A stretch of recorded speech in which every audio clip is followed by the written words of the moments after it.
మహారాష్ట్ర తీరంలో అనుమానాస్పద బోటు తీవ్ర కలకలం రేపింది. రాయ్గఢ్ జిల్లాలోని కొర్లాయ్ తీరానికి 2 నాటికల్ మైళ్ల దూరంలో ఈ పడవను భద్రతా సిబ్బంది గుర్తించి అప్రమత్తమయ్యారు. అధికారులను అలర్ట్ చేశారు. సమాచారం అందుకున్న రాయ్గఢ్ పోలీసులు బాంబ్ స్క్వాడ్తో అక్కడికి చేరుకున్నారు. నేవీ, కోస్ట్ గార్డ్ సిబ్బంది కూడా తీరానికి చేరుకుని దర్యాప్తు చేపట్టారు. ఆ పడవపై వేరే దేశానికి చెందిన గుర్తులు ఉన్నట్లు అధికారులు వెల్లడించారు. అది తీరానికి కొట్టుకొచ్చి ఉండొచ్చని అనుమానిస్తున్నారు.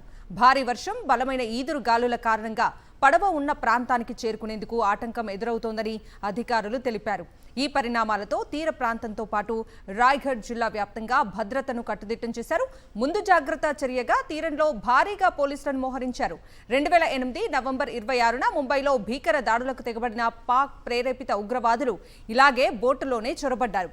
ఈ నేపథ్యంలోనే భద్రతా సిబ్బంది ముందస్తుగా అప్రమత్తమయ్యారు.